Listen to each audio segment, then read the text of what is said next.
What's up, y'all? It's Ashley and Claudia. What's good? And we're here today to give you guys an update on our foster care journey. So, guess what? We have 2 foster kids. We have an 8-month-old baby boy and a 6-year-old baby boy.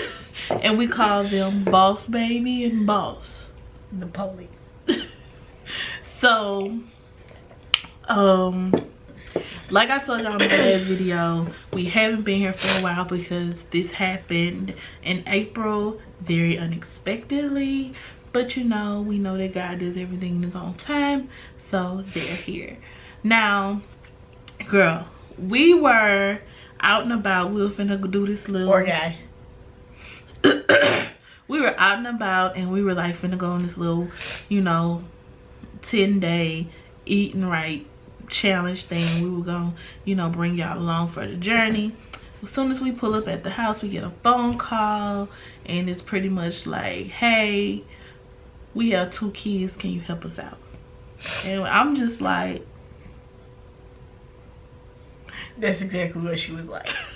She wasn't saying nothing to the people. She was just silent. And I was like, she was like, what do I say? And I was like, ask them about the kids. Like, who are they? What is their story? What is their background? Do they have any behavioral problems? What's going on? Find out about them. So I did whatever she told me to do. She was not in the right headspace. I was not. That day, I just don't think she was prepared mentally already. Was not. Because we didn't think that was gonna happen then. Whoa. I don't know, I guess we always thought that, you know, you get certified, they send you a certificate in the mail. Right. Like, you're like, oh, gosh, you're finally certified. Like, we're about to start calling y'all. Right. No. We didn't even know, No, like, because we was like our worker just kept like asking for one sheet of paper, going over papers that we had been sending in over and over. Like, it was just like, okay, you go get the paperwork. The Thursday before they came, he bought the paperwork back and he was like, yeah, y'all need to sign this page, I'm gonna come back and get it Friday. Well, Friday came and he didn't come get it. He never came, he never come. And we just like, 1 second. So didn't know what to say. Then they were like, okay, well, we're on our way, we should be there, and we should be there shortly. So we pull up and we get out the car. Like, we did just clean the house, because thank God for that. Why did we clean the house? We just did it. I don't know why. Like, we like deep clean the house. Like, yeah.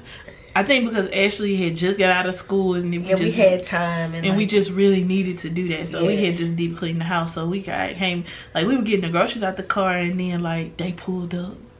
It wasn't even like 5 minutes, 10 minutes later. Like, it's like they had to be like down the street. It's like they was down the street when she called or something.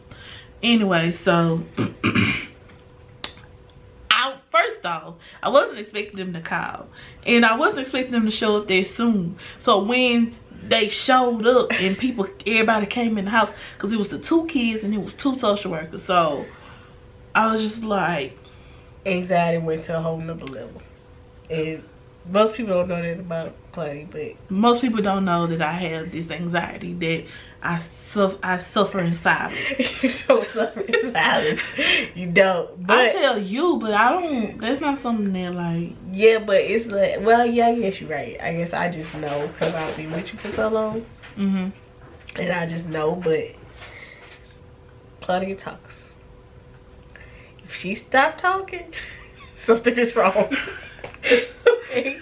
And she got so quiet, and like the people was like asking her stuff, and she was just like, and I was like trying to fill in, because normally I'm not the conversationalist in our family or our relationship.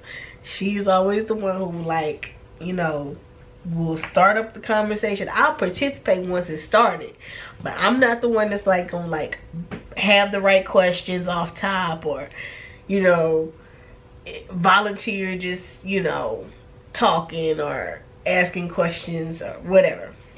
Initiating the conversation is not my shush, okay? Yeah, I was planning that this was going to be one of those situations where her, you know, communication skills kick in and she own it and she know the right questions to ask, because in every situation she's that person that has the perfect questions. She know exactly what she needs to know, you know, like to ask. And I'm the one that be like, I didn't even think of that. You know what I'm saying? Like, that wasn't even a question on my mind. Like, who cares? You know, like, but then you realize the importance of asking that question after the fact. But in the moment, I just don't think of those things. So I was expecting her to be that person to, like, do that whenever this happened. Even though we wasn't expecting it to happen, in my mind, always when I thought it was going to happen, I just expected her to be the one to jump on it, ask the right questions, you know, whatever. She was just sitting there like deer in headlights, like, I don't know. So we had heard all these horror stories about, you know, kids come in, they non-stop cry, you know, all night long, blah, blah, blah, blah, you know, like, so I think she just kind of got in her head like, oh God, this is one of those kids, you know? Right. Like, and it was. At first. Like the first 2 days. He just needed to like calm down and get used to it. It's like anytime, he's like he would calm down enough to eat and then go to sleep. But when he was awake, he would just like not know where he was. He would just be traumatized. Not know who you were. And he would just be like, like the most. Yes. And it was so much to where, like, I think it was making him sick almost. But anyway, so the worker noticed that he was crying like that. So she was just like, you know what? He doesn't have any bottles. He doesn't have any milk. I'm about to go to Walmart. I'm going to take him with me and then I'll be back. But she left Boss with us, the 6-year-old. And I was not ready. So. And he wasn't saying what, you know, he was just being regular. He was fine at the beginning. I mean, he's still fine. But we're just saying, like, he wasn't, like, crying or, you know, he seemed really like, oh, he seemed like, I was like, he just seemed cool. Like, I'm gonna stay here. I'm gonna sleep right here. Blah, blah, blah. This is my bed. And, you know, he was just cool. But she still wasn't, like, talking. I wasn't. So it was just like, I was just like, are you alright? You know, is everything go, you know, we gonna make it? She handled everything day 1. I think day 2 she didn't have any finals, so wait, but she had work. She had something to do. She did have a final Monday. It was what, but it was like in the evening. No, it was in that morning. Cause you was gone, like from the time you went to work to when you came back home. I was with. Cause I don't know. I don't think I had a final Monday. I don't think I had one on Tuesday, and I think I had one on Wednesday. I don't even think you went to work because you was with me when we took him to school that Monday morning. Oh, she got off work early. Yeah. She got out, but then you did. Anyway, okay, so. Yeah, it's a couple days I left work early to come and help you, like, take him to school. Because, like, all we had was, like, 2 uniforms. We're not here to tell that story. We're just here to give you our perspective and our journey through the foster care process. So what we're going to try to do is to not give you too many details into their story, because it's their story and they deserve a certain amount of privacy in their life, and it's court mandated anyway. Right.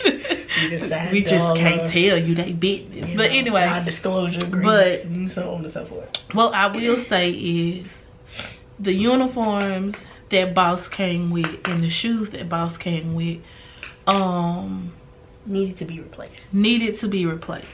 But we couldn't replace it at that time because they came in the evening that Sunday night. Because they came on a Sunday night. So Ashley, trooper, kudos to Ashley again, she washed all their clothes. Like, so the question I want to ask you is, what made you leave work early those first few days? So I just felt like you needed me to be there as much as I could. Second off, I know you still had to work, which means we had to just kind of do what we had to do until we figured out. Because it was so fast and we really didn't have time to prepare, we just need to do what we need to do to get them still have some sense of normalcy, but also for us to like figure out what we was gonna do next to get this, to make this normalcy for us. You know what I'm saying? Like, I don't think we had a plan because we just wasn't expecting it. You know, like, I feel like we both thought we was gonna get a call like, okay, you know, like a heads up, like we gonna start calling y'all. Then we could have gotten the right headspace, like prepared, like, okay, this can happen any day, but we wasn't nearly in that place or mindset. So I mean, I feel like I watched somebody's video before where they was like, I didn't even know I was certified, you know, like, well, I don't even think I am certified, like I didn't even finish my classes, and they called me. Wow. And she got an emergency placement, but which essentially is what we got to. Right. So but I don't even think she said I don't even think she was finished with her classes, like, and she got the emergency placement. But I don't know, it might have been something else, you know, maybe she had like family members or something, I don't know. That's crazy. But I feel like this was something that could happen, but I just didn't think it would, because we had still been in touch with our worker and he still was trying to do paperwork and stuff, and so we was just not even expecting it, you know what I'm saying? Like, so anyways, yeah, I think those was the main reasons. Was I just felt like you still wasn't like completely like head in the game. You know, I mean, I felt like you knew what was happening. You was trying, you know, to like make yourself know what was happening or it had happened. But I think you still just wasn't like, it wasn't completely 100% real to you yet.